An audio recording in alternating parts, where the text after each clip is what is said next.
ഇപ്പോ നിങ്ങളുടെ കഥകള് ഈ ഒരു സ്റ്റോറി ഇറക്കിയ സമയത്തില്ലേ, അതിന് ശേഷം പലരും കമന്റ് ബോക്സിൽ ചോദിക്കുന്ന ഒരു ചോദ്യം, ഇനിയിപ്പോ നിങ്ങൾ ഒളിച്ചോടി എന്ന് പറഞ്ഞതും നിങ്ങൾ കല്യാണം കഴിച്ചു എന്ന് പറഞ്ഞതും വരെ ഫേക്ക് ന്യൂസ് ആണോ, അതും ഒരു ഡ്രാമയാണോ എന്ന് വരെ ചോദിച്ചിട്ടുണ്ടായിരുന്നു. ഈവൻ ഇന്റർവ്യൂ എടുത്ത് എനിക്ക് വരെ ഡൗട്ട് ആയി തുടങ്ങി, ഇനിയിപ്പൊ അവരുടെ സ്റ്റോറി ആയിരിക്കുമോ അങ്ങനെ തോന്നിയെന്നറിയോ.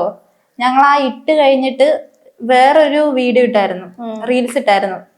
ഞങ്ങക്ക് എന്തെങ്കിലും ഒരു മുഖച്ചായ ചുമ്മാ മനഃപൂർവ്വം കൺഫ്യൂസ് ആക്കാൻ വേണ്ടിയിട്ടാണ് അതിട്ടില്ലായിരുന്നു. അതിട്ട് കഴിഞ്ഞപ്പോ പിന്നെ കുറെ പേർക്ക് ഇവര് അതിട്ടിട്ട് പണ്ട് എന്നെ തേച്ചിട്ട് പോയോളൂ തന്നെ മെസ്സേജ് ശരിക്കും ആരാ അത്രയും വർഷങ്ങൾക്ക് ശേഷം ശരിക്കും അവളെ ആരാ, ശരിക്കും നിന്റെ കല്യാണം കഴിഞ്ഞില്ലേ, വല്ല ഹോപ്പ് അതിലുണ്ടോ എന്നറിയാൻ വേണ്ടി വന്നതാണ്.